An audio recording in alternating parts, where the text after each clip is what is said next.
So hello everyone, তোমরা সবাই কেমন আছো? তো আজকে আমি খুব সকাল সকাল উঠে চলে এসেছি ছাদে।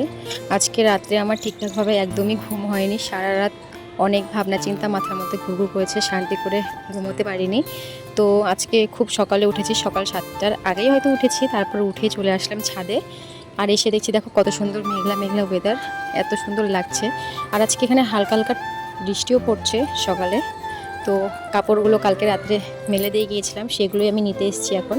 কাপড় শুকোতে দেওয়া আছে ছাদে। আর হালকা হালকা বৃষ্টি হচ্ছে, এই বৃষ্টিতে কাপড় ভিজে যাবে যদি অনেকক্ষণ থাকে তবে। তো আমি সেই জন্য কাপড় চোপড় নিতে এসেছি। আর এখানটা গামছা নিয়ে দেওয়া ছিল, একটা উড়ে গিয়ে তো নিচে পড়েছে, আর এই যে দুটো। তো ওই যে দেখো আঙ্কেলটা বসছে, ওনার পাশে যে গামছাটা খাটিয়াতে আছে, ওই গামছাটা আমাদেরই উড়ে গিয়ে ওখানে পড়েছে। তো ওটাও নিয়ে নিচে যাব। আগে ছাদের সমস্ত কাপড়গুলো নিয়ে নিই এক এক করে, তারপর ওটা নিয়ে নিচে চলে যাব। আর এখানে কালকে থেকে হালকা হালকা বৃষ্টিও পড়ছে। আর আমার কালকে রাত্রে ঘুম না হওয়ার কারণে এতটা খারাপ লাগছে শরীরটা, কিছুই বুঝতে পারছি না কেন এরকম হচ্ছে। হয়তো ঘুমের কারণে হচ্ছে, ঘুমটা পুরো হয়নি তাই।